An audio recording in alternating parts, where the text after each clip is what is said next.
បាទហៅអត់ដេកពូនទិញបានហើយមិនមើលនេះការនៅមកប្រហែលហើយមកទៅមក10សោះអីអាបីដាកូនហើយគិតដល់មកប្រហែលហ៎អាចថ្ងៃដល់មកទៅរៀនអត់កត់ទេម៉ែអើយឥឡូវខ្ញុំទៅរៀនលេងកត់ហើយវាមិនទៀតអីហ៎ឯងដុតសាលាគេចោលទៀតមែនខ្ញុំមិនបានដុតសាលាគេទេតែគ្រូនឹងនាយកនៅសាលាហ្នឹងគឺថាអត់ទៅឃើញមុខខ្ញុំម្ដងទៀតដឹងតែដេញកាប់ហ្មងវាមិនដែរសុកក៏ដេញកាប់ឯងទេឯងមានរឿងអីនៅសាលារៀនហ៎ខ្ញុំអត់មានរឿងអីនៅសាលារៀនណាម៉ែប៉ុន្តែគ្រូចូលចិត្តខ្ញុំដោយសារអីខ្ញុំរៀនបកកែពេក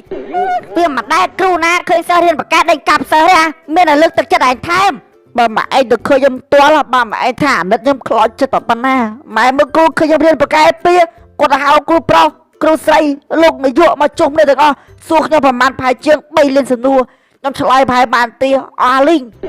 អេដំឡើងផាងហ្នឹងហើយម៉ែមិនដឹងថាមូលហេតុអីបានគ្រូថ្នាក់ចង់ដេញកាប់ខ្ញុំអត់ព្រោះអីនៅតែមួយខែទៀតគេប្រឡងសិស្សបកកែហើយអ្នកដែលប្រឡងជាប់បានលេខ1ម៉ែនៅបានរង្វាន់អីអត់យន្តហោះមួយ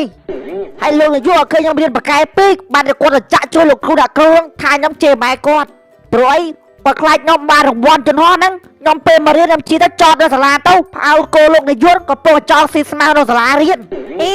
ដល់សាក់នឹងផងកូនហ្នឹងហើយម៉ែមើលមករៀនណាគេគ្រប់គ្នាគេអង្គុយលើតុគេងាកមើលតុក្តារខៀនបើគ្រូវិញអត់ឲ្យខ្ញុំងាកមើលក្តារខៀនទេឲ្យខ្ញុំងាកមកតុក្រោយអង្គុយបាញ់ផាប់ជីស្អីគេកូនគេឲ្យអង្គុយងាកមកក្តារខៀនហើយកូនឯងឲ្យអង្គុយងាកមកក្រោយបាញ់ផាប់ជីបាទហ្នឹងហើយបើម៉ែឯងបានឃើញផ្ទាល់មិនដឹងថាខ្លោចចិត្តប៉ុណ្ណាគ្រូកំពុងបញ្យល់មេរៀននាយកសាលាងាកបថៅប៉ុណ្ណាណៃចាំកាប់ខ្ញុំហើយតាងាកតែក្រោយមើលក្តារខៀនកាប់ផ្លឹបហ្មងឯងអីដំឡើងផងកូនហើយកូនឯងចេះតែរៀនកាត់ហើយកូនឯងមិនប្រាប់ម៉ែសោះចឹងរឿងហ្នឹងខ្ញុំចង់លាក់ទុកក្នុងចិត្តខ្ញុំមិនចង់ប្រាប់ម៉ែទេខ្ញុំចង់ម៉ែវាក់ចិត្តម៉ែខឹងណាកូនលឺសូរចឹងឥឡូវបើម៉ែជឿម៉ែសួរតែញ៉ុកតែញ៉ុកអើតែញ៉ុក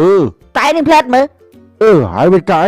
នេះបើម៉ែមិនជឿសួរតែញ៉ុកនាយកសាលាស្រែកពីក្រោយមកថាចាហើយតែឃើញមុខម្ដងទៀតដេញកាប់ឯងមកបាច់អត់ទៅចូលសាលាដល់ទៀតទេអត់កាត់ទេបងបើម៉ែមិនជឿម៉ែសួរតែញ៉ុកឃើញពេញកជាហ្មងគ្រូកំពុងសួរសំណួរនាយកសាលាងាកបថៅថាហើយតែហ៊ានតែឆ្លើយតបកាប់បែបផ្លឹបហ្មងអូមិនត្រូវមកងាកបថៅទេទៀតក៏ភ្លើងអាការដូចទៅប្រອບជា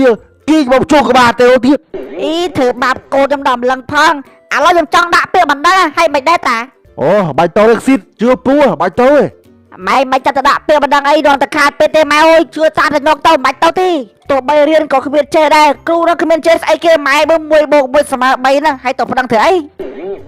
ចឹងបាច់បណ្ដឹងអីចឹង